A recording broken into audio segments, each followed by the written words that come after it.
बिस्मिल्लाहिर्रहमानिर्रहीम, अस्सलामुअलैकुम, good morning public, सुबह बखैर। मैं हूँ रुकमा इरफान मलिक, मेरे साथ मौजूद हैं अब्दुर्रऊफ साहब। अस्सलाम वालेकुम। जो खबर बड़ी इस वक्त हमारे सामने मौजूद है वो तो वही कल वाली जो हम डिस्कस कर रहे थे, उसमें पहले मतलब जो खबरें तो बहुत सारी हैं, लेकिन यह है कि कल जो हमने कहा कि हल्फ आज शायद हो जाए हमजा का, वो हल्फ नहीं हो पाया। और अब इस वक्त गुफ्तगू ये जारी है कि क्या गवर्नर पंजाब के ख़िलाफ़ हद के अदालत का मुकदमा दर्ज होता है या नहीं होता। वो क्यों डिले कर रहे हैं इस बारे में आज भी हम बात करेंगे, लेकिन हम कल भी बात करते रहे हैं कि डिलेइंग टैक्टिक्स का रीज़न क्या है और डिलेइंग टैक्टिक्स से उन्होंने हासिल क्या करना है। जहाँ तक मेरा ताल्लुक है रोमा, मुझे तो नहीं लगता कि पीटीआई को सिवाय बदनामी के और कुछ हासिल होगा। जो कानूनी माहिरीन है वो सारे यही कह रहे हैं कि अल्टीमेटली हल्फ लेना पड़ेगा, हल्फ लेना पड़ेगा। और आप देखिए कंटेम्प्ट ऑफ कोर्ट जो है वो इस वक्त गवर्नर पंजाब के लिए नहीं है, बल्कि अगर हम माजी में देखें जब तहरीक अदम एतमाद पर वोटिंग नहीं करवाई जा रही थी, असम्बली का इजलास नहीं बुलवाया जा रहा था और रात 12 बजे अदालत खुली और उस टाइम पर जो मामलात हुए उसमें भी बहुत से लोग इन्वॉल्व हैं जिनके खिलाफ आर्टिकल 6 के तहत अभी कार्रवाई होना बाकी है। अब गवर्नर पंजाब भी तमाम चीजें हो रही है बिल्कुल रिपीट कर रहे हैं और एक आईनी बहरान है, अदालती अहकामात के बावजूद वो खत्म होने का नाम नहीं ले रहा। आईनी बहरान साथ साथ सियासी बहरान भी है। कल भी हम डिस्कस कर रहे थे, डिलेइंग टैक्टिक्स तो बहरहाल ये हैं, लेकिन इसका फायदा कोई नहीं होगा। आप जाती रंजिश की खातिर अगर ये कर रहे हैं तो ये चीज़ आपको सियासी तौर पर भी बहुत ज़्यादा नुकसान पहुंचा रही है। इस सब से हटकर एक बहुत इंपॉर्टेंट चीज़ जो मैं आज डिस्कस भी करना चाहूँगी वो ये कि कल जो मस्जिद नबवी में जो कुछ हुआ और जिस तरह से बेहुरमती की गई, पामाली की गई इतनी मुकद्दस जगह की, वो जिस भी किसी ने की, हमें पता है किसने की, लेकिन वो भी इंतहाई गलत फेल है। पाकिस्तान तहरीक इंसाफ के जो लोग वहाँ पर मौजूद थे, वहाँ पर जो एक्ट जो है वो किया गया। यहाँ उसको हम आगे चलकर भी डिस्कस करेंगे। फौरी तौर पर हम हरमीत का रुख करेंगे। सो हरमीत को देखते हैं जो रऊफ साहब कहते हैं आज किस रंग में है। सो हरमीत आज किस रंग में है। अस्सलाम वालेकुम हरमीत, आप कैसे हैं और कैसा है शहर इक़्तिदार का मौसम? Good morning Roma. दो चीज़ें हैं। एक चीज़ तो अगर आपने जिस तरह मस्जिद नबवी की बात की तो यकीनन मेरा दिल भी दुखी हुआ और वहाँ पे जो वाक़यात हुए, बेहुरमती आप ये समझे कि की गई, नहीं होना चाहिए था। आप सियासी आप उस मुक़द्दस मुकाम को आप एक ऐसा सियासत के लिए अगर आप इस्तेमाल करती हैं, इस किस्म की नारेबाजी करते हैं तो इस पर बहुत ज़्यादा अफसोस है और इसकी मज़म्मत जितनी भी की जाए। और दूसरी बात यह है कि आज यकीनन एक ऐसा दिन है कि आप हमारे साथ मौजूद हैं और हम आपको, क्योंकि आज आपका आखिरी शो है हमारे साथ, अच्छा। तो यकीनन मुझे एक बेहतरीन दोस्त और एक बेहतरीन होस्ट की सूरत में हम आपको बहुत ज़्यादा मिस करेंगे। आपके साथ जो वक्त गुजरा और जो जिस तरह शो को टैकल आप करती थी, और हमेशा हमें ये बात करता था कि आपकी रौनक जो है उस शो में चार आप होती तो रौनक लग जाती थी हमारे शो को। तो यकीनन हम आपको बहुत मिस करेंगे रोमा, लेकिन हमारी दुआएं आपके साथ हैं कि आपकी जो नई लाइफ शुरू हो रही है, नई ज़िंदगी की तरफ आप कदम रख रही हैं, तो अल्लाह आपको ढेर सारी जो कामयाबियां हैं, नेक तमन्नाएं हमारी आपके साथ हैं। और लेकिन ये है कि हम आपको बहुत मिस करेंगे। हाँ, अभी यह है कि ईद के शो चुके, ईद वाले दिनों में रोमा मौजूद होगी। हाँ। इससे सही तरह से खुदाफिज रोमा को उसी दिन कहेंगे, पर मैं नहीं होऊंगा, इसलिए मैं यही कह रहा हूँ कि मैं मेरा शो इनके साथ आखिरी है। हमारी बिल्कुल पैकिंग तो वो अब पैकअप हो जाएगा, मेरे ख्याल में आज में ही हो जाएगा। लेकिन यस, मॉर्निंग शो ये मेरा लास्ट शो है और thank you so much Harmeet, आपने इतनी अच्छी बातें की हैं। मैं पता नहीं क्या, लेकिन यस, ये जो टाइम था, मैं आज सोच रही थी कितना अरसा हुआ है पब्लिक के साथ, तो इट्स बीन ऑलमोस्ट 14 मंथ्स। 26 फरवरी 2021 में ज्वाइन किया था, मिड ऑफ मार्च में मेरे ख्याल में मैंने ये शो स्टार्ट किया था और तकरीबन 14 महीने हो गए हैं। सो 14 महीने बहुत ज़्यादा गाइडेंस मिली, एक्सपोजर मिला, बहुत कुछ सीखने को मिला और सबका प्यार भी मिला, अप्रिसिएशन मिली। रऊफ साहब की सूरत में मुसलसल गाइडेंस। मैं अभी आज सोच रही थी कि जब मैं कहीं पर फंसने वाली होती थी, मैं कहती थी सर ये आप करें, ये मैं नहीं कर रही। स्पोर्ट्स जहाँ पर आता था और जिस दिन रऊफ साहब नहीं होते थे तो मेरा यही कहना होता था, हरमीत आज मैं खामोश रहूँगी, आप बोलो।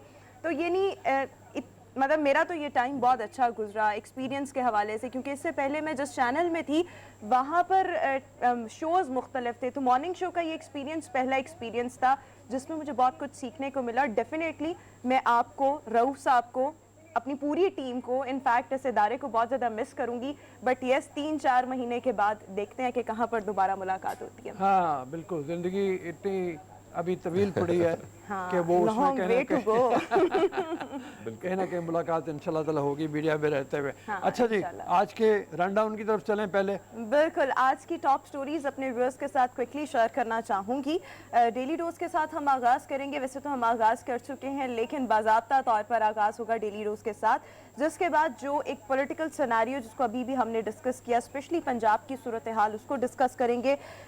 इसके साथ साथ वफाकी शरई अदालत का एक फैसला सामने आया है। हुकूमत 5 साल में सूद से पाक बैंकिंग निज़ाम नाफिज करे। हमारे साथ माहिर कानून शो में मौजूद होंगे कि किस तरह से इसकी इम्प्लीमेंटेशन की जा सकती है और क्या क्या इकदाम फौरी तौर पर लेना होंगे।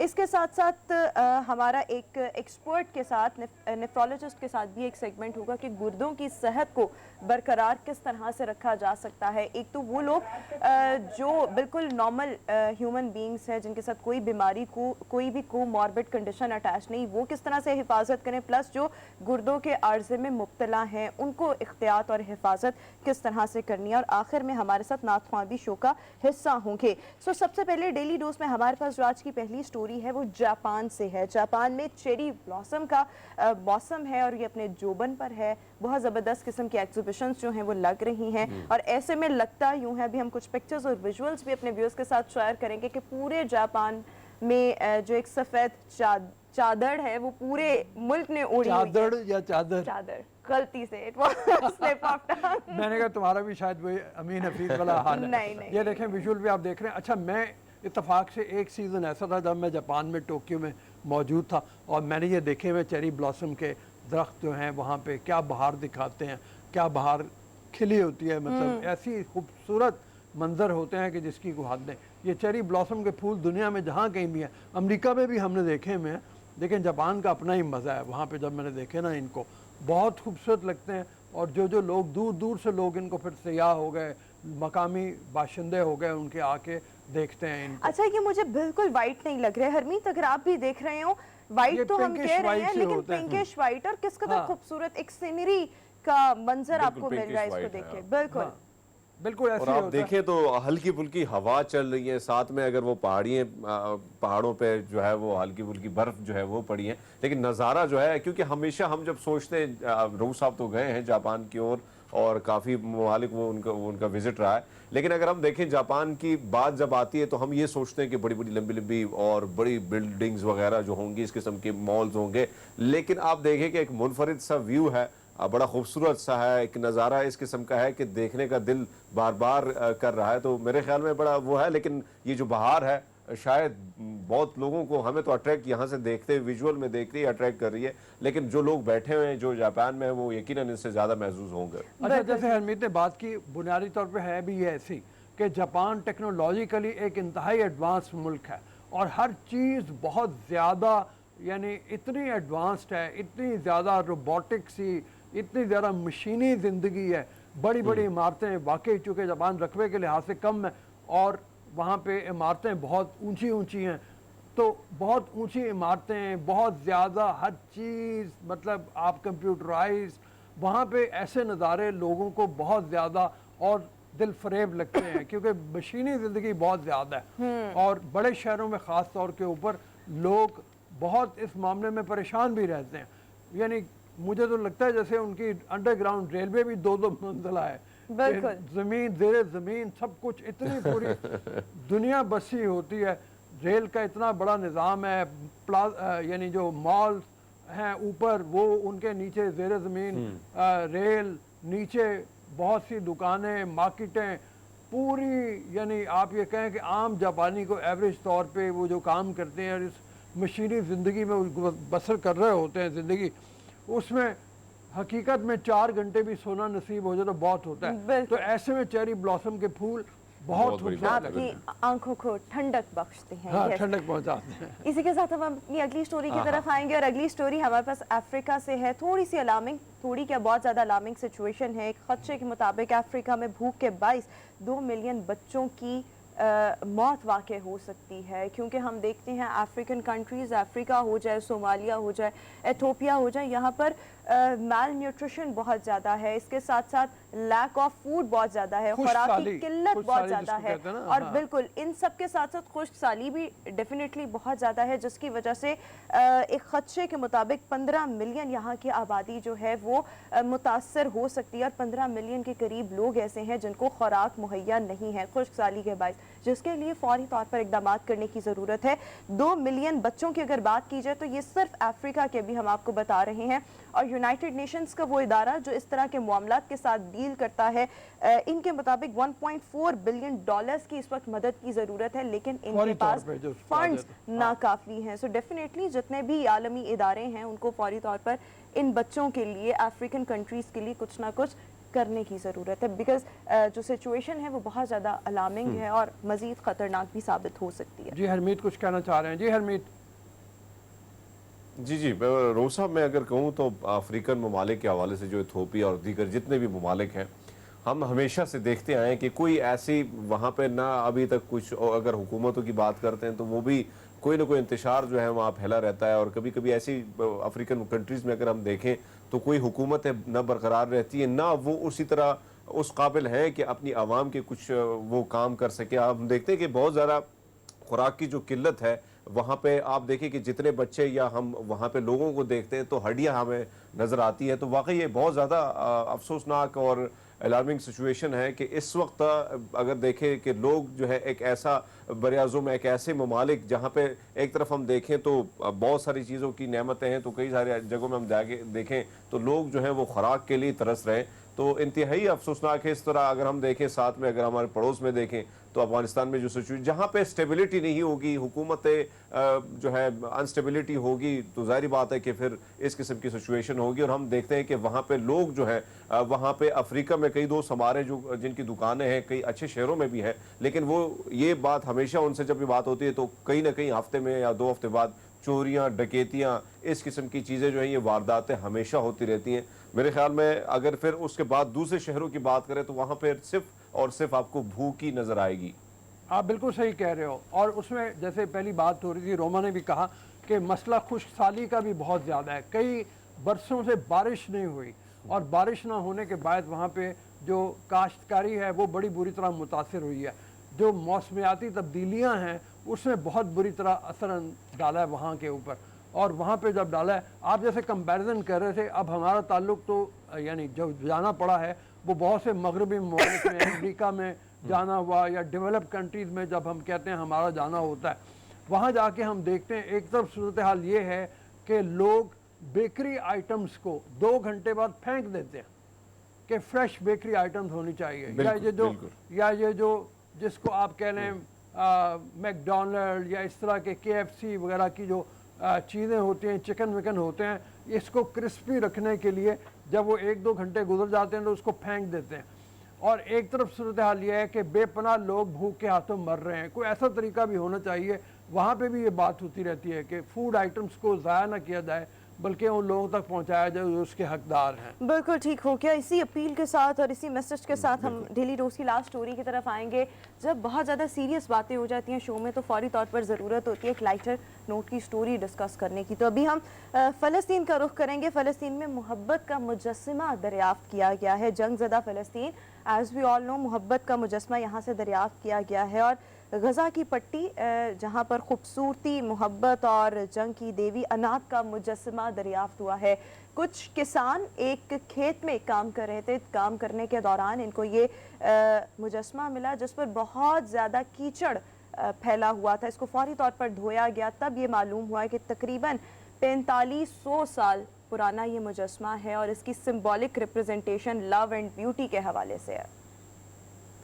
हाँ बिल्कुल। हम ये जानते हैं कि ये सरजमीन ऐसी है कि जो बहुत पुरानी तहजीबों का गहवारा है। यहाँ पे अंबिया कराम भी बहुत आए यहाँ पे हमें। और जब हम फ़लस्तीन का जिक्र कर रहे हैं तो थोड़ा सा अल-कुद्स के हवाले से भी बात कर लें कि आज यौम कुद्स है, अल-कुद्स है, और यौम अल-कुद्स मनाया जाता है हर साल, जो रमज़ान मुबारक का आखिरी अशरे में आखिरी जुमा आता है, जुमातुल विदा जिसे बोलते हैं, उसके दिन उसको मनाया जाता है। इमाम खुमैनी ने इसका नाम दिया था अल-कुद्स का कि इसको मनाया जाना चाहिए। 70 बरस पहले जिस वक्त सेहूनियों ने कब्ज़ा कर लिया इस अल-कुद्स के ऊपर, और उसकी याद में इस हवाले से इबारात भी होती हैं और इस बात का यादा भी होता है कि इसको छुड़ाया जाए। छुड़ाया जाना तो हमारी आपस की चपकलशें, मुसलमानों की, मुल्कों की यकसुई के साथ किसी एक गोल को टारगेट करके उसकी तरफ ना बढ़ना, अपनी कमज़ोरियाँ भी हैं। अब वो जिस वक्त एक जंग अरबों ने लड़ी थी फ़लस्तीन को छुड़ाने के लिए या सियोनी ताकतों को कमज़ोर करने के लिए, उसमें तो बुरी तरह से शिकस्त खाई थी। और ना सिर्फ ये कि अपने बहुत से इलाके उन्होंने, मतलब ये फ़लस्तीन को आज़ाद कराना वो तो एक तरफ रह गया, अपने बहुत से इलाके, गोलान की हाइट्स थी, जो शाम का इलाका था बहुत सारा, जॉर्डन का इलाका था बहुत सारा, वो उनके कब्ज़े में चला गया, जहाँ वो आज तक बैठे हुए हैं और उसको खाली करने को तैयार नहीं है। एनीवेज, ये इस बात का इरादा है पूरी दुनिया में मुसलमान आज के दिन इबादत करें, जब भी जुम्मे की नमाज़ पढ़ने के बाद उस वक्त इबादत करें तो फिर फ़लस्तीन के लिए, फ़लस्तीनियों के लिए वो दुआ ज़रूर करें कि अल्लाह ताला उनकी मुश्किलों को आसान करे। बिल्कुल ठीक हो गया। इसी दुआ के साथ अभी हम शो में एक ब्रेक शामिल करेंगे। आमीन। इसी दुआ के साथ अभी हम शो में एक ब्रेक शामिल करेंगे। ब्रेक के बाद दोबारा होंगे कुछ नए मौज़ूआत के साथ। Stay with us and good morning.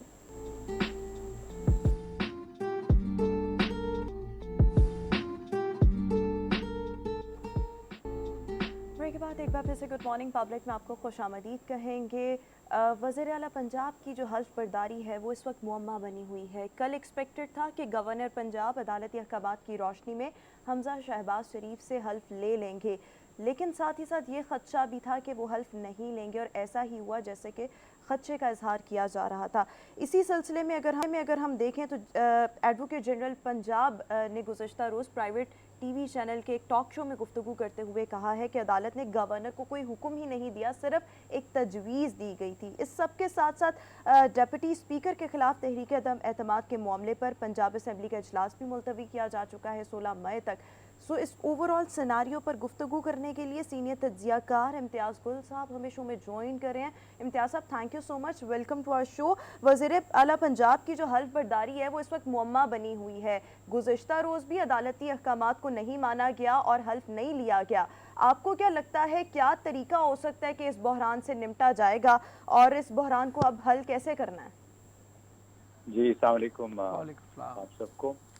मेरा ख्याल ये मुहिम्मा नहीं है, इसको कहते हैं नहले पे दहला, कि जो जिसके इख्तियार में है वो इख्तियार इस्तेमाल कर रहा है। पीटीआई, उसके गवर्नर और उसके सदर हैं, उनके पास कुछ सवाबदीद है आईनी तौर पे, वो उसको भरपूर तरीके से इस्तेमाल कर रहे हैं।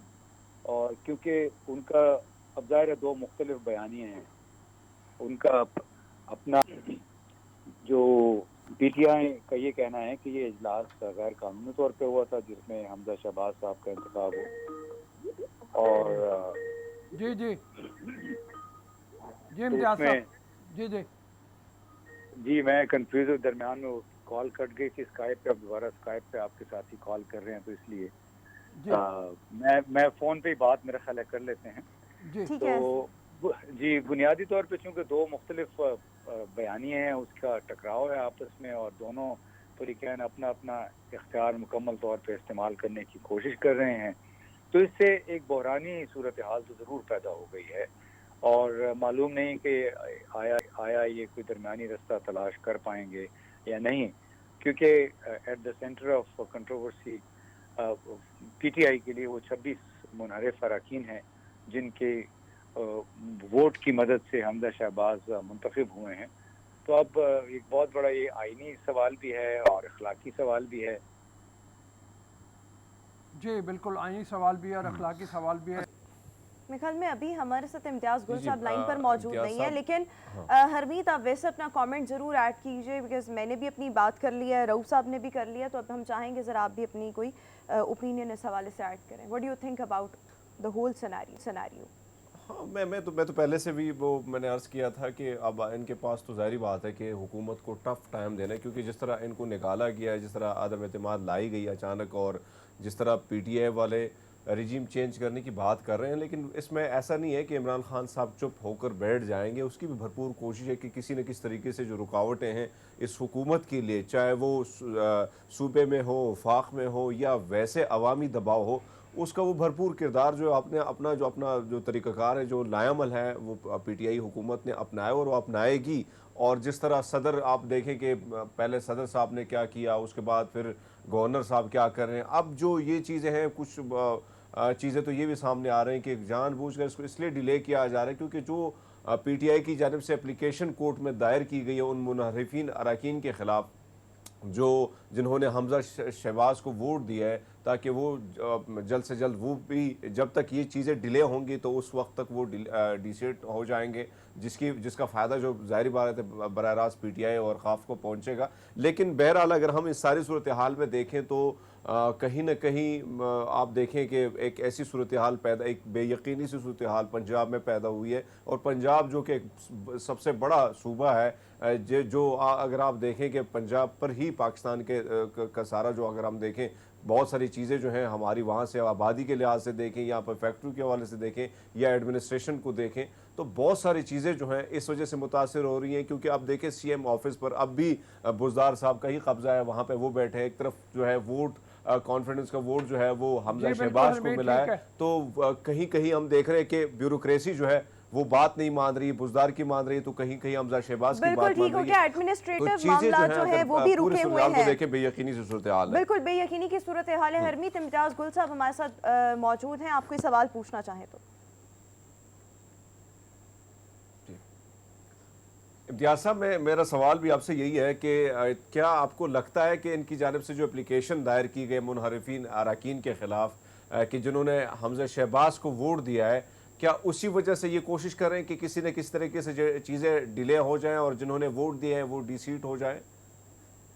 मैं उस वक्त जब हमारी लाइन कट गई थी यही कह रहा था कि ये तो अब इखलाकी सवाल भी है और आईनी सवाल भी है कि आया जिन जो लोग एक पार्टी के टिकट पे आए वो मुनहरिफ हो जाएं, नए वजीर आला को वोट दे दें, उसके बाद वही लोग फिर एतमाद का वोट भी उसको दें, भले उसके बाद वो डिसक्वालीफाई हो जाएं। तो आप खुद ही सोचिए कि आया ये कोई टेनेबल कोई लास्टिंग सिचुएशन है या नहीं है। दूसरी मैं आपकी बात सुन रहा था, आपने कहा कि वो बुज़दार साहब भी अभी कब्जे में हैं, कब्जा किया हुआ है उन्होंने।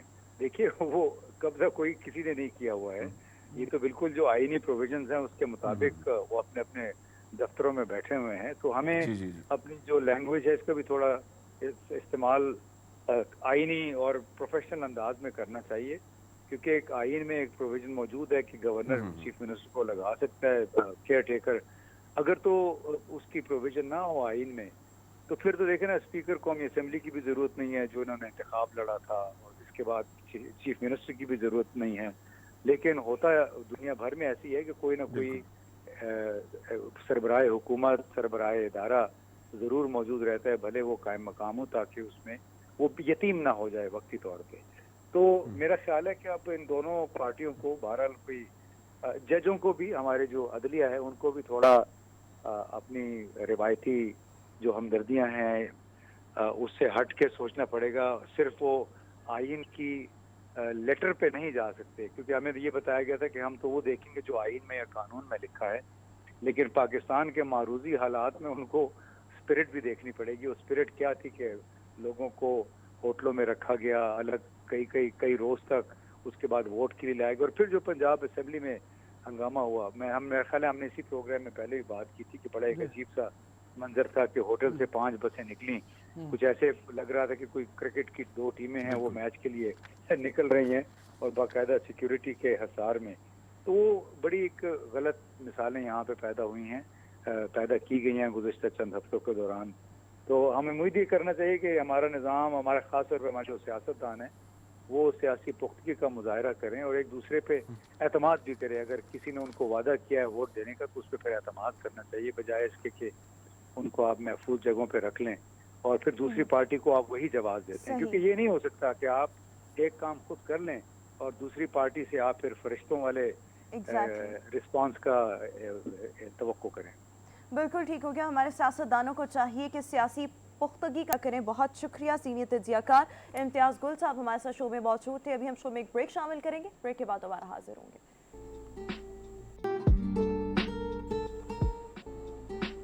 ब्रेक के बाद एक बार फिर से गुड मॉर्निंग पब्लिक में आपको खुशामदीद कहेंगे। वफाकी शरई अदालत ने सूदी निज़ाम से मुतल्लिक दरख्वास्तों पर फैसला सुनाते हुए यह अहकामात जारी किए हैं कि हुकूमत अगले 5 साल में सूद से पाक बैंकिंग निज़ाम नाफिज करे। किस तरह से इसकी इम्प्लीमेंटेशन हो सकती है और इस फैसले की तफसीलात क्या हैं, इस वक्त हमारे साथ माहिर कानून वकास अब्रेज हमें शो में ज्वाइन करें। Waqas, thank you so much. Waqas, सबसे पहले वफाकी शरई अदालत का ये फैसला, इसकी कुछ तफसीलात चाहेंगे कि आप हमारे नाजरीन के साथ शेयर भी करें और उसको थोड़ा सा क्लियर भी कर दें। देखें Roma, first of all I must appreciate and admire this landmark decision in the judicial history of Pakistan.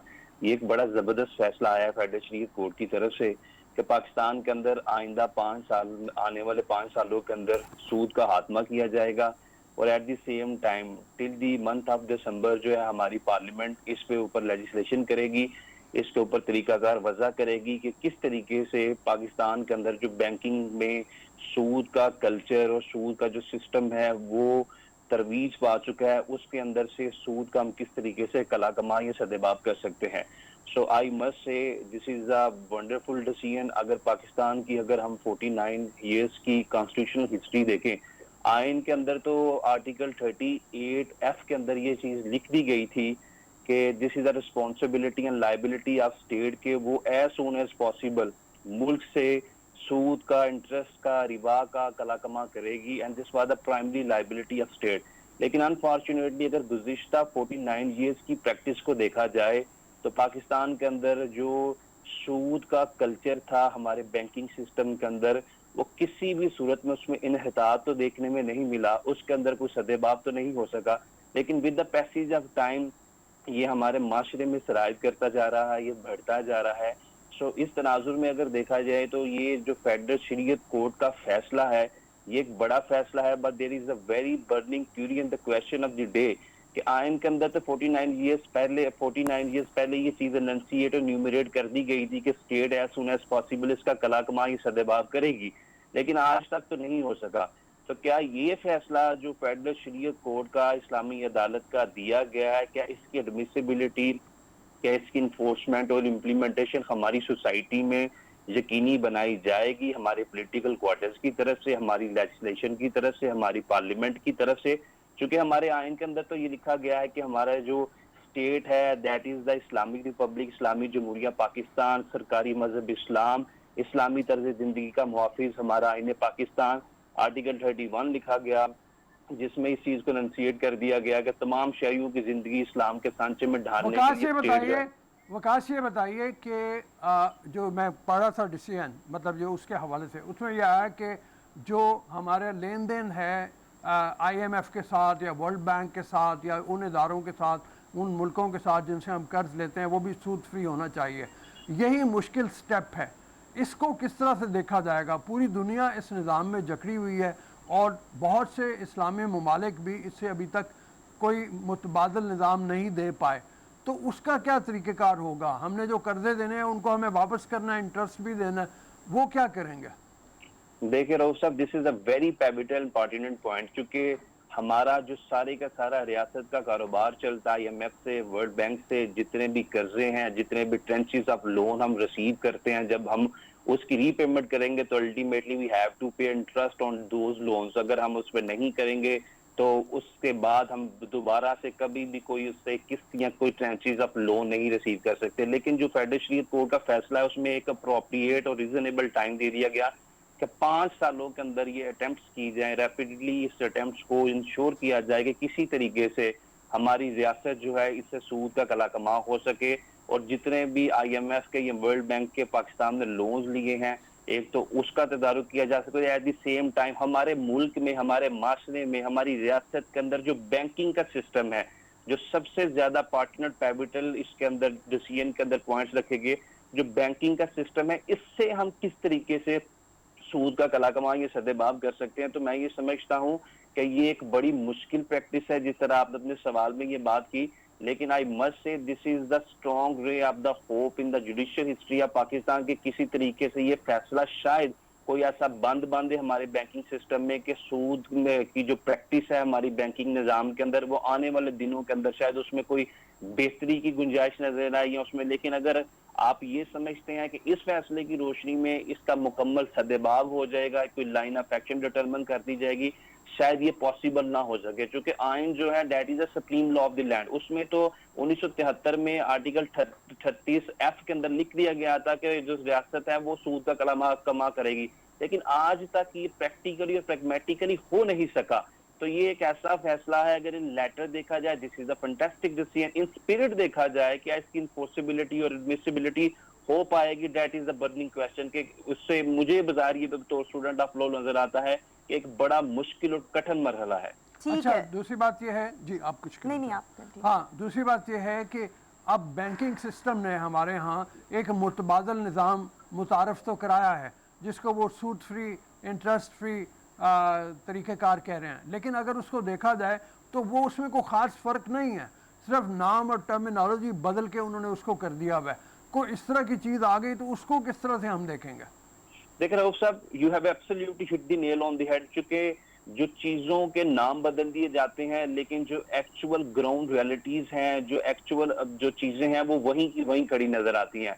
Interest का नाम बदल दिया जाता है, जो रिबा का सूद का नाम बदल के मुनाफा कर दिया। नौजवानों बिल्कुल इसी तरह है। हाँ। लेकिन जो इसकी एक्चुअल स्पिरिट है वो वहीं की वहीं खड़ी नजर आती है। और पाकिस्तान में अगर आप देखें तो 73-76 सालों की जो प्रैक्टिस है, जितने भी हुक्मरान आए, जितनी भी फेडरल शरीयत कोर्ट के वक्तन फोक्तन फैसला है, उसमें हर दफा ये चीज की वजाहत की गई कि इस दफा जो है हम this is the last opportunity कि हम पाकिस्तान के अंदर सूद का खात्मा कर सके, कला कमा कर सके। लेकिन 73-76 सालों के अंदर रैपिडली ये अटेम्प्ट्स भी की गई, लेकिन ये पॉसिबल ना हो सका। जो हमारा बैंकिंग का स्ट्रक्चर है, जो इस वक्त जो सूद का इंटरेस्ट का सिस्टम, इवन के गवर्नमेंट ने जो नौजवानों को कर्जे दिए, जो नौजवानों की कंपेन चलाई, उसके अंदर भी 7-8% जो है वो इंटरेस्ट रेट जो है वो इम्पोज किया गया और ये बताया गया कि हम सबसे आसान शराइत पे और कम सूद पे कर्जे देने जा रहे हैं। So this is the condition of Islami Republic of Pakistan के आप नौजवानों को कर्जे देने के लिए जो एडवर्टाइजमेंट करें उसमें भी आप बड़ा सा लिखते हैं कि कम सूद के अंदर हम कर्जे देने जा रहे हैं। ठीक है, तो वकास मैं ये साथ ही मौजूद रहिएगा, जरा हरमीत का भी सवाल ऐड करवा लें। जी हरमीत। वकास सबरेज, जिस तरह रऊफ साहब ने सवाल किया आपसे कि वर्ल्ड बैंक, IMF, फिर हम पाकिस्तान की बात करें, यहाँ पे चीज़ें बदल दी जाती, नाम बदल दिए जाते हैं, लेकिन फैसला भी बहुत बड़ा फैसला है, बहुत अरसे बाद आया, इसमें कोई शक नहीं है। लेकिन चैलेंज हुकूमत वक्त के लिए, आने वाले हुकूमत के लिए इम्प्लीमेंटेशन कितना बड़ा चैलेंज होगा? Hamid, this is one of the biggest challenge on the part of the present government and upcoming government। चूंकि present government तो शायद इसको कर ही ना सके, इत्तेहादियों की बैसाखियों पे खड़े होने वाली हुकूमत जो है वो तो शायद इसको इन्फोर्स ना कर सके। आइंदा आने वाले जो वक्त के अंदर क्या स्ट्रेटेजी अपनाई जाएगी, कैसे लाइन ऑफ एक्शन डिटरमिन किया जाएगा, ये एक बड़ा मुश्किल और कठिन मरहला है उस गवर्नमेंट के लिए कि जिसने IMF के साथ भी, वर्ल्ड बैंक के साथ भी लेन देन करना है। तो मैं ये समझता हूँ वालदो कि फेडरल शरीयत कोर्ट जो है वो पाकिस्तान की सबसे बड़ी इस्लामी अदालत है, जिसका काम तमाम कवानीन को सुन्ना और कुरान के टच स्टोन के ऊपर, क्राइटेरिया के ऊपर जो है वो डिटरमिन और असेस करना है। लेकिन इन तमाम चीज़ों के बावजूद शायद ये जो हुक्म है, बाज़ाहिर मुझे रऊफ साहब को, रूमा को, आपको ये बड़ा ज़बरदस्त और खुशगवार नज़र आ रहा है और हम यही चाहते हैं कि पाकिस्तान में इस्लामी निज़ाम जो है उसकी तरवीज हो।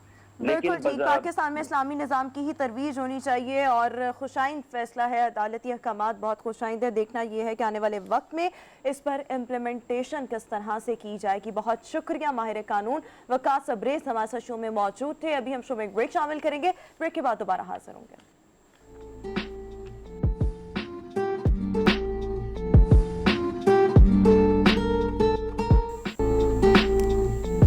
अस्सलाम वालेकुम दुआ जी। ब्रेक के बाद हमने अभी थोड़ी देर पहले जिक्र किया था अल-कुद्स के हवाले से और ये कि जुम्मतुल विदा को अल-कुद्स मनाया जाता है। जुम्मतुल विदा के दिन इमाम खुमैनी ने इस बात का इयादा किया कि मुसलमान जो फ़लस्तीनी हैं उन पे जो जुल्म सितम ढाए गए 70 साल पहले सियोनियों ने जिस तरह से कब्ज़ा कर लिया, उस कब्ज़े के ख़िलाफ़ आवाज़ उठाना हर मुसलमान का फ़र्ज़ है। और उसी फ़र्ज़ को निभाते हुए हम अभी अपने अगले सेगमेंट में इस बात को इसको इयादा कर रहे हैं, इसको पेश कर रहे हैं आपकी खिदमत में। अबू साबिर मरियम फ़लस्तीन फाउंडेशन पाकिस्तान के सरबराह हमारे साथ मौजूद हैं। अस्सलाम वालेकुम। वालेकुम अस्सलाम जनाब। सर, आज के हवाले से फरमाइए इसकी अहमियत को। और पूरी दुनिया में मुसलमान दुआ भी कर रहे होंगे, लेकिन कोशिशें जो होनी चाहिए मुसलमानों के प्लेटफॉर्म से आपस की चपकलशों ने उसको मांद कर दिया है। हम लोग इकट्ठे हो के कोई आवाज़ बुलंद नहीं कर पाते, जिसकी वजह से ना तो कश्मीर के मसले के ऊपर कोई बात हो पाती है, ना फ़लस्तीनियों के हकूक़ के लिए कोई सही मायने में जद्दोजहद हो पाती है। बिस्मिल्लाहिर्रहमानिर्रहीम। सबसे पहले तो आपका शुक्रिया कि आपके इस टीवी चैनल ने इस खास मौजू के ऊपर ये प्रोग्राम और गुफ्तगू आप कर रहे हैं, यकीनन काबिल तहसीन है। और दूसरी बात यह कि जो आपका सवाल का दूसरा हिस्सा है कि हम आपस में चपखलिशों की वजह से कोई खातिर खच्चर अदा नहीं कर पा रहे, मैं आपकी खिदमत में अर्ज करता हूँ कि थोड़ा सा आप दरअसल बैकग्राउंड देखिए कि जब इसराइल को फ़लस्तीन पर कायम कर दिया गया तो उसके बाद आपने देखा कि 2 अरब इसराइल जंगें हुई, जिसमें अरबों ने फ़लस्तीन को बचाने की बहुत कोशिश की, लेकिन बदकिस्मती से वो अपने इख्तलाफात की वजह से शिकस्त खा गए।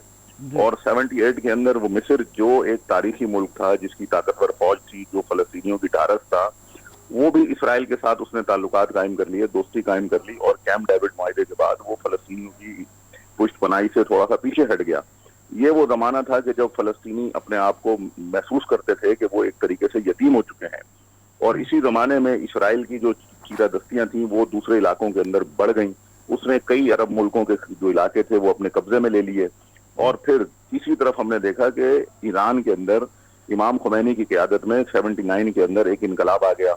इस इनकलाब के आने के बाद जो पहला कदम उठाया गया वो ईरान में इसराइल के सफारत खाने को खत्म करके फौरी तौर पर फ़लस्तीनी सफारत खाना कायम किया गया और यासिर अरफात साहब को दिया गया। और उसके बाद ये जुम्मतुल विदा जो था, यौमुल कुद्स जो मनाने का, जिस तरह आपने बयान भी किया है कि इमाम खुमैनी ने इसको ऐलान किया, उस जमाने से पहले भी जुम्मतुल विदा की बात होती थी, लेकिन क्योंकि ईरान और बाकी जगहों पर ज्यादातर अमरीकी और इसराइली जो असर रफूस था वो इसको ज्यादा पनपने नहीं देते थे, लिहाजा जब ये 79 में इनकलाब आया तो इमाम खुमैनी ने इसको बाकायदा तौर पर सरकारी सतह पर खुद भी इसको मनाना और तमाम आवाम से अपील की कि लोग घरों से निकलें।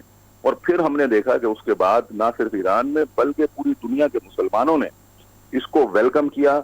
और इस तरह से फिर ये आकर आज जो हम यौमुल कुद्स देख रहे हैं उसमें हम ये देखते हैं कि ना सिर्फ मुसलमान बल्कि फ़लस्तीन के अंदर बसने वाले मसीही अरब फ़लस्तीनी, जो बिशप अताउल्लाह हन्ना वहां पर सबसे बड़े सरबराह हैं, उनकी क़यादत में भी आज वहां पर बड़े बड़े जुलूस निकलेंगे और जो यौमुल कुद्स हो रहा होगा वहां पर।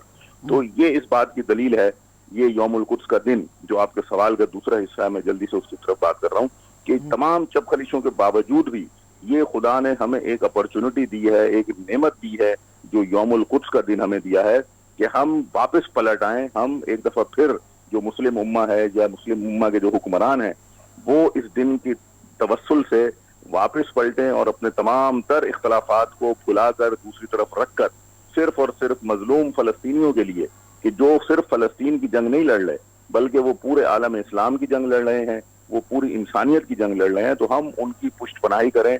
और ये दिन बहुत अच्छा मौका है जो हमें इत्तेहाद, यकजहती, वहदत, मोहब्बत, अखुवत का दर्द देता है और कहता है कि जब आप शब कदर के आमाल करके, जब आप शब कदर की ताक रातों से निकल कर पाकीज़ा होकर रूहानियत हासिल करके आ चुके हैं आज के जुम्मतुल विदा में, तो फिर ये आपकी ज़िंदगी तकादा करती है, आपका ये जो रूहानी सफ़र है वो तकादा करता है कि फिर आप वो काम अंजाम दें जो अंबिया कराम ने अंजाम दिया है, यानी मजलूमों की हिमायत। तो ये दिन हमें बहुत सारे मुनासबतों से हमें ये मौका फराम करता है कि हम अपनी भी आखिरत की रास्ता तैयार करें और रहती दुनिया में आज अपने इन इख्लाफात को भी ख़त्म करने की कोशिश करें और फ़लस्तीनियों की पुष्टपनाही के लिए खड़े हो जाएं। बिल्कुल ठीक हो गया, फ़लस्तीनियों की पुष्टपनाही करनी भी चाहिए। आज जुम्मतुल विदा है और आज का दिन जो है वो यौमुल कुद्स के उन्वान से मनाया जाता है, हर साल रमज़ान में मनाया जाता है, आज भी इसी उन्वान से मनाया जा रहा है। इख्तलाफात दूर करने की बात हो रही है, आज का दिन ही मेरे ख्याल में हर दिन जो है वो फ़लस्तीनियों के साथ इज़हार यकजहती के तौर पर मनाया जाना चाहिए। मुस्लिम उम्मा किस तरह से यूनाइटेड हो सकती है, आपके ख्याल में क्या तरीका हो सकता है, वे आउट हो सकता है, इख्तलाफात दूर किए जाएं, सब इकट्ठे हों और फ़लस्तीनियों की पुष्टपनाही करें?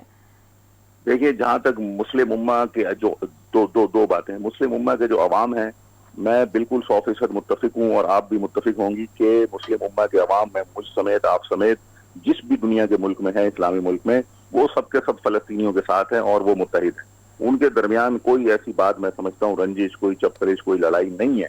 लेकिन हमारे लिए एक बदकिस्मती ये है कि जो हमारे हुक्मरान टोला है, जो बदकिस्मती से तमाम अवामों को रिप्रेजेंट नहीं करता है मुस्लिम दुनिया के अंदर, वो डिक्टेटर हैं, वो बादशाह हैं, वो दूसरे तरीके के हुक्मरान हैं, वो अपनी हुक्मरानी के जो आइंदा आने वाले साल हैं वो उनकी गारंटी अमेरिका से लेते हैं। वो उनकी गारंटी वो इसराइल के साथ अपनी दोस्ताना ताल्लुकात के अंदर लेते हैं।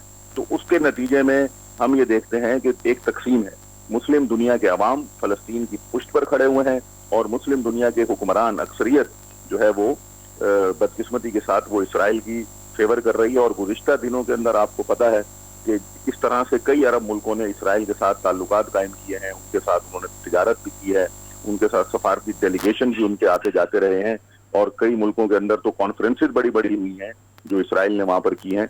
तो ये हम समझते हैं कि मुस्लिम हुक्मरानों को चाहिए होश के नाखुन लें और अवाम की उमंगों के मुताबिक जो है, जो अवाम की उमंगें हैं उनकी, उसका एहतराम करें। और इसराइल के साथ सबसे पहले जो आज हम कर सकते हैं वो यही मुतालबा कर सकते हैं कि ये जिस अरब और गैर अरब मुल्क ने इसराइल के साथ दोस्ती कायम कर रखी है उसको वो मुस्तरद कर दें, उसके वो मुनक़ता कर दें और अपने फैसले पर नजरसानी करें। ठीक है, ठीक है। अब सर साथ ही रहिएगा जी। हरमीत। अच्छा सर, अगर जिस तरह आपने जिक्र किया, हमने देखा कि जो अरब ममालिक हैं, दीगर बहुत सारे ममालिक, टर्की को भी देखें, जो मुस्लिम दुनिया के बड़े ममालिक हैं जिनके पास कहीं ना कहीं पैसे के लिहाज से या फौज के लिहाज से कहीं ना कहीं ताकत तो मौजूद है, लेकिन उन्होंने भी जब मुंह फेर लिया तो कहीं ना कहीं फ़लस्तीनी अवाम जो है उनको तन्हाई महसूस हुई। लेकिन ऐसे में अगर हम पाकिस्तान की बात करें, बेपनाह दबाव होने के बावजूद और बड़ी बड़ी ऑफर होने के बावजूद पाकिस्तान ने हमेशा फलस्तीन का साथ दिया है। इसको फलस्तीन की आवाम कैसे देखती है? जी जनाब, ये बिल्कुल हमारा इम्तियाज है और हमें इस पर बड़ा फख्र है। हमारा सर पूरी दुनिया की अक़वाम के सामने बुलंद है कि पाकिस्तान की हुकूमत, पाकिस्तान के अवाम वहाँ उस स्टेज पर खड़े हैं कि जो फलस्तीनियों के हामी हैं, फलस्तीनियों के दुश्मन हैं। और इसकी एक बड़ा बैकग्राउंड है। आप देखिए कि बर सगीर में पाकिस्तान की जद्दोजहद के दौरान हमारे बानी पाकिस्तान कायदे आज़म मोहम्मद अली जिन्ना रहमतुल्लाह अलैह ने कई मरतबा ये दिन यौम फ़लस्तीन के तौर पर मनाया है। और आपने अपनी जिंदगी में जब जिस जमाने में ये फ़लस्तीन के खिलाफ साजिशें हो रही थी, आपने बाकायदा तौर पर फ़लस्तीन के हक में कई एक करारदादें पेश की, कई मरतबा आपने हड़तालों की कॉल दी। और फिर मैं आपको अर्ज करूं कि 23 मार्च करारदाद लाहौर, जिसे करारदाद पाकिस्तान कहते हैं, 1940 की, उस दिन कायदे आज़म की सरबराही में ना सिर्फ करारदाद पाकिस्तान हुई बल्कि करारदाद फ़लस्तीन पेश की गई और फ़लस्तीन फंड पेश किया गया। ये वो सारी चीजें हैं जो हमें बानियाने पाकिस्तान से मिली हैं। हमारे अल्लामा इकबाल, शायर मशरिक, मुफक्किर आज़म, आपने यहाँ तक कहा कि फ़लस्तीनियों की खातिर अगर जद्दोजहद के लिए मुझे बरतानवी हुकूमत जेल में भी डाले तो मुझे इस पर फख्र होगा, मैं जेल जाने को तैयार हूँ। हमारे मौलाना मोहम्मद अली जौहर जो बानियाने पाकिस्तान में से हैं, उन्होंने वसीयत फरमाई कि मुझे दफन मस्जिद अक्सा में किया जाए। तो ये वो लगाव है, ये वो मोहब्बत है, ये वो रिश्ता है हमारा उनके साथ कि जिसको हम फरामोश नहीं कर सकते। यही अवाम, हमारे 22 करोड़ अवाम सबके सब फलस्तीन के साथ है। और हुकूमत पर आपने ठीक कहा है बिल्कुल कि इस वक्त भी जिन अरब ममालिक ने इसराइल के साथ दोस्ती की है वो पाकिस्तान पर भी दबाव डाल रहे हैं कि भाई आप भी ये काम करो। लेकिन खुदा का शुक्र है कि पाकिस्तान की अवाम, पाकिस्तान की हुकूमत एक पेज पर है, उन्होंने इस दबाव को मुस्तरद किया है।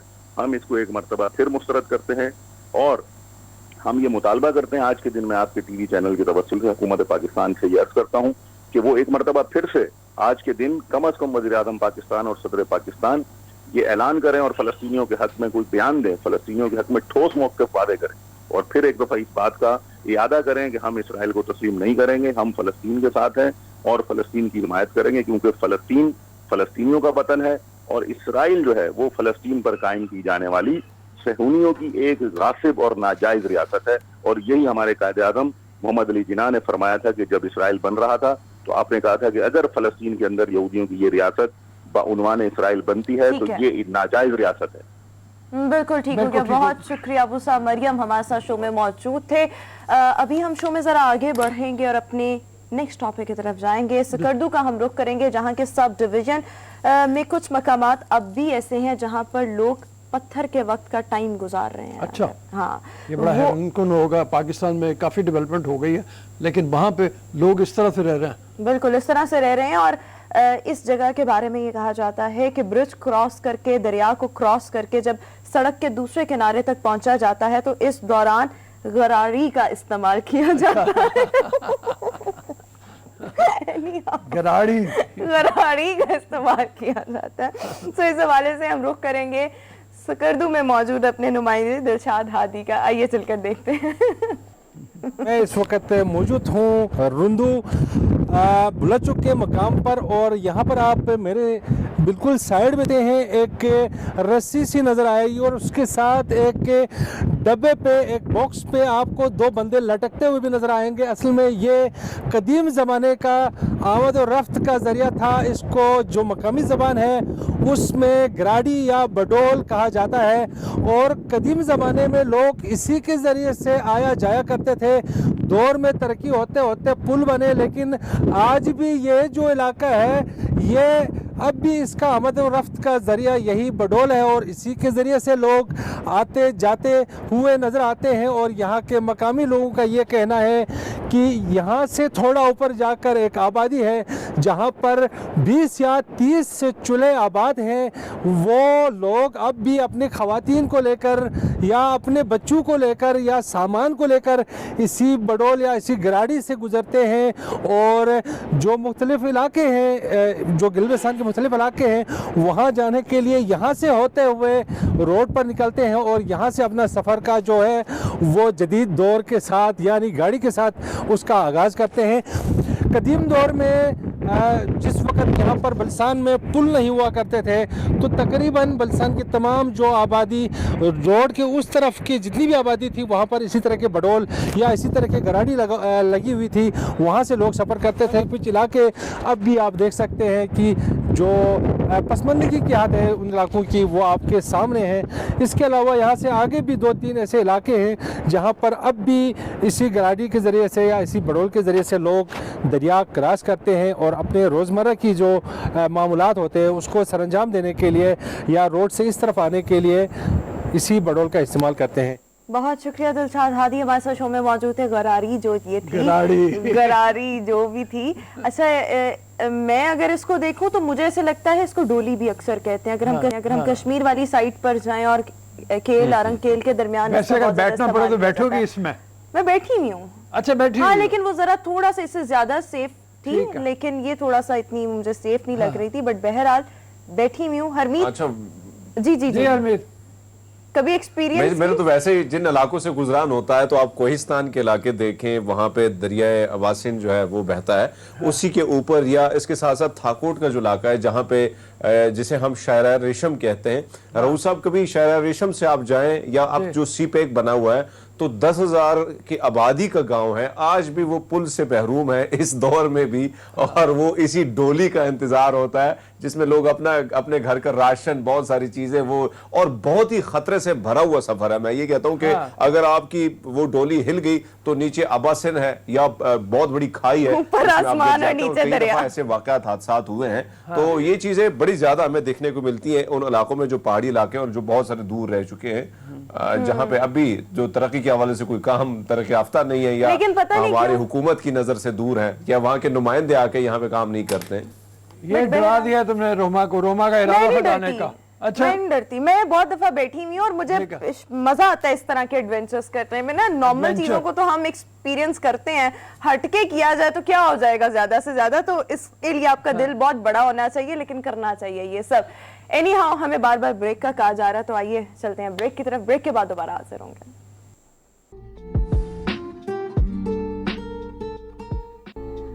के बाद एक बार फिर से गुड मॉर्निंग पब्लिक में आपको खुशामदीद कहेंगे। गुर्दे यानी कि किडनीज हमारी बॉडी का, ह्यूमन बॉडी का एक बहुत ही अहम ऑर्गन है। पूरी दुनिया में अगर देखा जाए तो तकरीबन 50,000 के करीब जो लोग हैं वो हर साल गुर्दों की बीमारी का शिकार होते हैं, और बर वक्त तशखीस या प्रॉपर ट्रीटमेंट ना होने की वजह से, ट्रांसप्लांटेशन की फैसिलिटीज़ उस तरह से ना होने की वजह से मौत के मुंह में चले जाते हैं। पाकिस्तान की अगर बात की जाए तो एग्जैक्ट आदादो शुमार तो मौजूद नहीं हमारे पास, लेकिन लाखों अफराद ऐसे हैं जो हर साल गुर्दों की बीमारी का शिकार होते हैं, और इसके बारे में कहा जाता है कि हर साल 15 से 20% गुर्दों की बीमारी के जो पेशेंट्स हैं वो इसमें इजाफा होता चला जा रहा है। सो बर वक्त तशखीस किस तरह से की जाए और एक नॉर्मल इंडिविजुअल जो है उसको अपने गुर्दों की हिफाजत को बरकरार किस तरह से रखना है, इस पर आज हम गुफ्तगू करेंगे। MD American telephysicians and nephrologist doctor Waqas Ahmed हमें शो में ज्वाइन करें। डॉक्टर साहब, thank you so much, welcome to our show.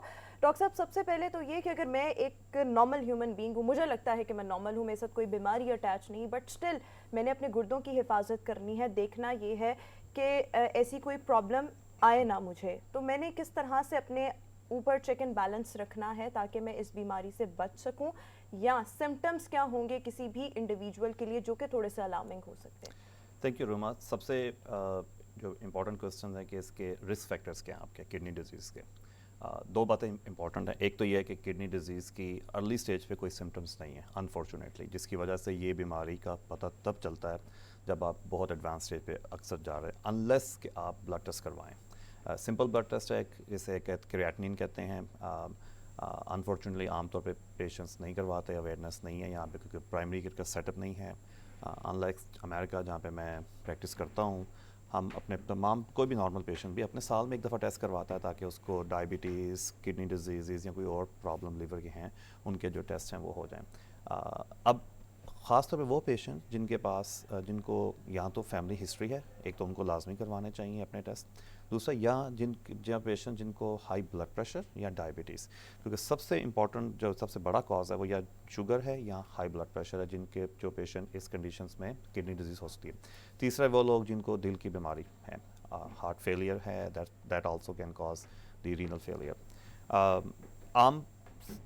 आमतौर पे एक और बहुत इंपॉर्टेंट कॉज जो कि हम लोग जिस पे तवज्जो नहीं देते, वो है बहुत सारी पेन मेडिकेशंस। आप आम देखेंगे कि बहुत कॉमन है यहाँ पे ब्रूफेन या जो नेप्रोक्सन मेडिकेशंस हैं, और थोड़ी सी बात हुई तो पेन मेडिकेशन जो है ना। लेकिन अगर आप पेन मेडिकेशन मुसलसल ज़्यादा अरसे के लिए ले रहे हैं, ख़ासतौर पे वो मरीज़ जिस जोड़ों के मर्ज़ हैं उन्हें, जिनको अनफॉर्चुनेटली लेना पड़ता है, तो उनको फिर बहुत सख्त ज़रूरत है कि वो अपने टेस्ट मोर फ्रीक्वेंटली करवाएं, ताकि अगर किडनी डिजीज़ सामने आती है तो उसकी जो हिफाजती तदाबीर हैं या ट्रीटमेंट है वो हो सके। ठीक है। अच्छा, अब आपने इसमें दो तीन चीज़ें जो कहीं उस हवाले से ज़रा मैं जानना चाह रहा हूँ। एक तो ये है कि जिनको डायबिटीज़ है और जिनको ब्लड प्रेशर है, इनके बारे में आपने कहा उनको ख़ास तौर पे एहतियात करने की ज़रूरत है। लोग डर जाते हैं जिस वक्त हम उनको ये कहते हैं कि जिनके मतलब हैं, वो लोग जिनके कंट्रोल्ड हैं, उनके बारे में क्या है? मतलब उनको भी क्या फ़िक्रमंद होने की ज़रूरत है? उनको भी टेस्ट करवाने चाहिए जो अपने डायबिटीज़ के टेस्ट करवाते हैं या ब्लड प्रेशर के टेस्ट करवाते हैं? बिल्कुल, साल में एक दफ़ा तो हर एक को टेस्ट करवाने चाहिए। ठीक साल है, में एक दफ़ा। अगर आप ख़ास तौर पे आप अगर 30 ईयर्स से प्लस हैं तो आपको एक दफ़ा लाजमी करवाने चाहिए। ठीक है। कुछ फैमिलीज़ कुछ ऐसी बीमारियां हैं जो कि फैमिलीज़ में होती हैं, तो उनको तो फिर ज़ाहिर है अगर उनकी हिस्ट्री है, कोई ख़ानदान का फ़र्द जो है वो डायलिसिस पे है, तो उसको ये फ्रीक्वेंट ज़रूरत पड़ेगी। अगर आपका ब्लड प्रेशर या डायबिटीज़ कंट्रोल भी है तो साल में एक दफ़ा इसलिए कहा जाता है कि आप अपने ब्लड के आप नहीं चाहेंगे कि पूरा साल गुजर जाए और आपको पता ही ना चले कि किडनी डिजीज़ आपको जो है वो हो गई है। एक और चीज़ जो कि यूरिन टेस्ट, क्योंकि यूरिन के अंदर जब अगर आप ब्लड प्रेशर या डायबिटीज़ आपके गुर्दों को मुतासिर करती है तो आपके गुर्दों में प्रोटीन लीक होना शुरू हो जाता है जी। क्योंकि आप देखें किडनीज़ जो हैं वो अल्लाह ने ऐसी चीज़ बनाई है कि उसके अंदर आप एक किडनी के अंदर मिलियन से ज़्यादा फ़िल्टर्स हैं, छोटे छोटे फ़िल्टर हैं जो आंख से नज़र नहीं आते, उनमें ब्लड सर्कुलेट करता है। अब किडनी का फंक्शन है कि उन ब्लड को फ़िल्टर करते हुए जो आपके जिस्म के अंदर ऐसी चीज़ें जो कि आप कह लें तेज़ाबियत जिसको या यूरिया कह लें, वो एक्सक्रीट करते हैं आपके जिस्म के अंदर सोडियम, पोटेशियम और जो दूसरे आपके नमकियात हैं इलेक्ट्रोलाइट्स, उनको मेंटेन, जिनका बैलेंस बहुत ज़रूरी करती हैं। और फिर आप दिन में पानी पीते हैं तो आप उसको मेंटेन करना, क्योंकि अगर आप बहुत ज़्यादा पानी पी लें तो फिर वो भी प्रॉब्लम, अगर आप कम पानी पी लें तो इसको रेगुलेट करने का भी किडनी जो है इसके अंदर बहुत मदद करते हैं। ठीक है जी हरमीत। अच्छा सर, मैं आपसे ये जानना चाह रहा हूँ कि हमारी ज़ाहिर बात है कि हमारी आदतें ही हमें नुकसान पहुँचाती हैं, कहीं अच्छी कहीं बुरी। अच्छी तो अच्छी सेहत की ज़ामिन होती हैं, लेकिन कौन सी ऐसी आदतें हैं हमारी जो हमें इस तरफ लेके जाती है और हम कहीं ना कहीं किडनी के पेशेंट बन जाते हैं या इस बीमारी में मुब्तला हो जाते हैं? बहुत अच्छा। सबसे बड़ा ऑब्वियसली अगर आपका वज़न बढ़ता है तो उससे बहुत सारी बीमारियां जुड़ी हैं। उससे नेचुरल तौर पे शुगर का रिस्क बढ़ जाता है, आपका ब्लड प्रेशर का रिस्क बढ़ जाता है, और फिर आपको जोड़ों का दर्द शुरू हो जाता है। उसको ठीक करने के लिए फिर पेन मेडिसिन आप ले लेते हैं। आप देखें ना सारी चीज़ें किस तरीके से एक ही उस मैकेनिज़्म के साथ जुड़ी हैं। दूसरा, ऑब्वियसली आपकी डाइट बहुत जो है इसके अंदर इम्पॉर्टेंट रोल प्ले करती है। डाइट इटसेल्फ शायद किडनी को इतना नुकसान ना दे, लेकिन अगर आपके ब्लड प्रेशर, डायबिटीज़ की वजह से एक दफ़ा किडनी डिजीज़ हो जाती है, फिर आप बहुत सारी चीज़ें हैं जो आपको ख्याल रखना पड़ता है, जिसमें आपको मेक श्योर करना है कि आप ऐसी चीज़ ना खा रहे हों जिसमें आप बहुत ज़्यादा नमक, सॉल्ट या पोटेशियम बहुत ज़्यादा हो।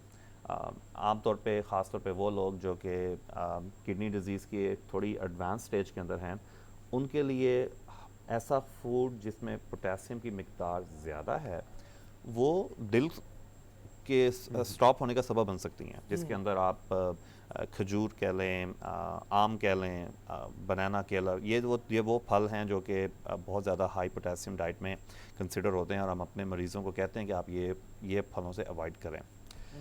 इसके अलावा मैं बहुत ज़्यादा जो एम्फेसिस है कि लोग आमतौर पे पानी बहुत कम पीते हैं।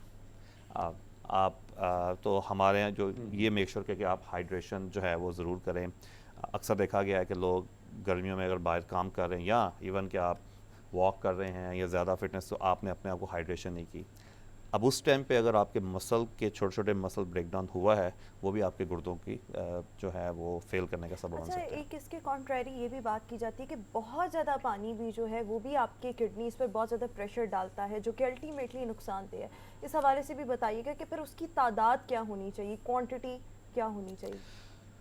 जो ऐसे मरीज़ जिनमें दिल का मसला है उनमें बहुत ज़्यादा पानी नुकसानदेह है। उसकी वजह यह है कि फिर आपके दिल पे ज़्यादा असर पड़ता है।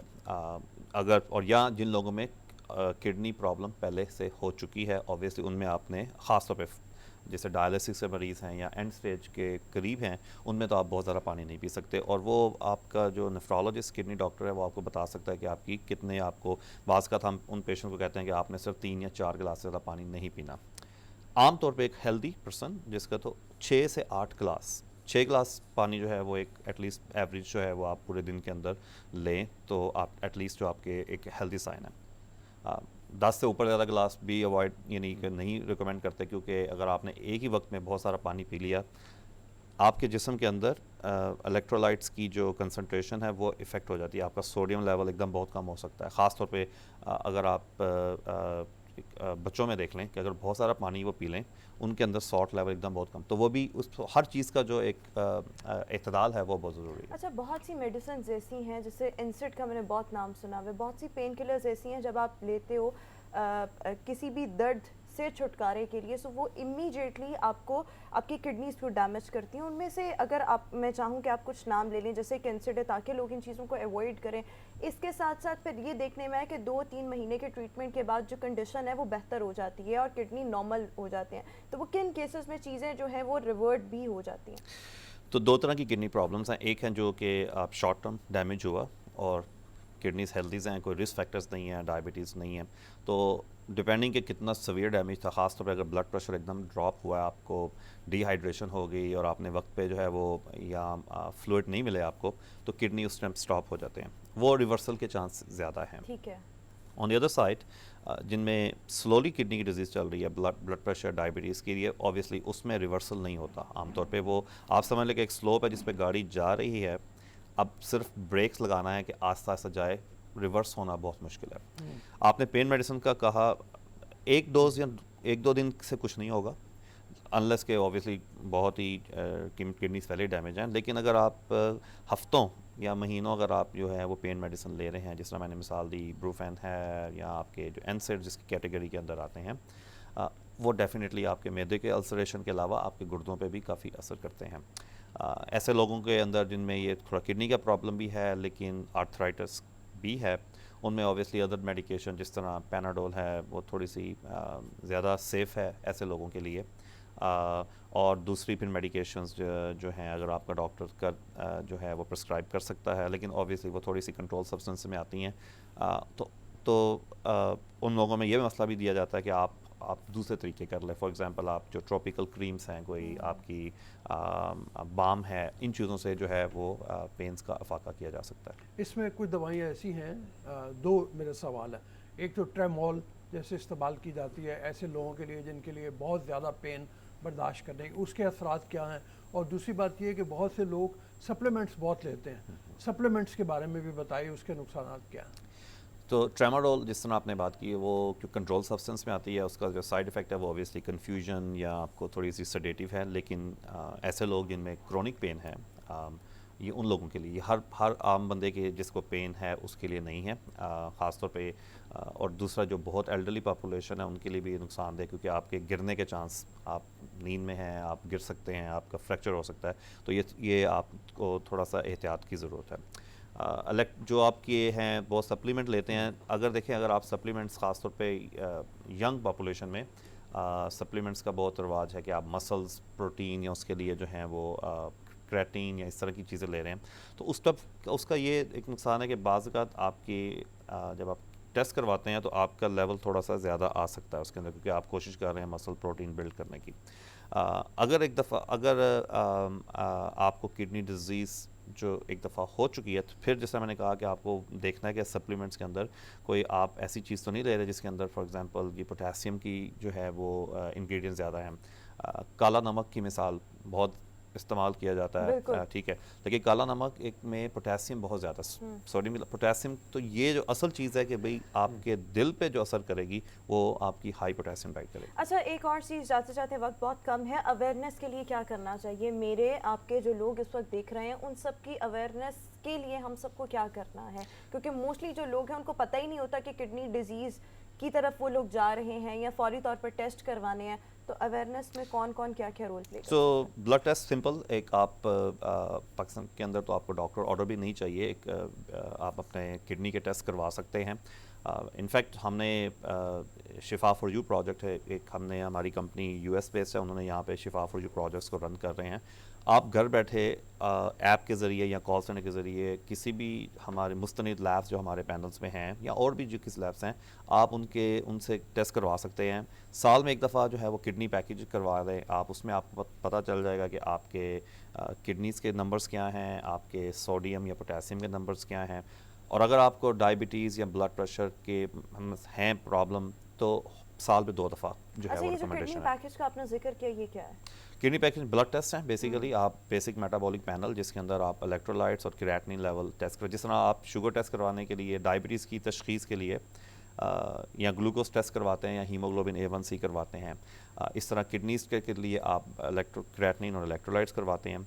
हमने अपने शिफा फॉर यू के प्लेटफॉर्म पे एक एनुअल वेलनेस पैकेज का भी जी ऑफर सर्विस है कि आप वो टेस्ट 5-6 टेस्ट जिसके अंदर आपकी तशखीस गुर्दों की, लिवर की, आपकी किडनीज़ की, और अगर आप में खून की कमी है, ये चारों चीज़ें हैं, कॉमन टेस्ट हैं, यानी ब्लड कंप्लीट ब्लड काउंट। तमाम चीज़ें शिफा फॉर यू के ऐप में अवेलेबल है। इसके अलावा ऑनलाइन कंसल्टेशन भी है, टेस्ट भी हैं, ऑनलाइन कंसल्टेशन, 2 स्टेप पे मेडिकेशन भी डिलीवर हो जाती है। तो अगर तो आपको कोई टेस्ट के अंदर प्रॉब्लम आती है तो डॉक्टर से कंसल्टेशन फ्री हम प्रोवाइड कर रहे हैं। उसके बाद स्पेशलिस्ट से कंसल्टेशन भी आप ले सकते हैं घर बैठे ही, और मेडिकेशन तो अगर आपको फार्मेसी नियर नहीं ही मिल रही तो मेडिकेशन आपको घर पर डिलीवर हो जाएगी। ठीक है, बहुत शुक्रिया डॉक्टर वकास अहमद हमारे साथ शो में मौजूद थे। अभी हम शो में एक ब्रेक शामिल करेंगे, ब्रेक के बाद दोबारा हाजिर होंगे।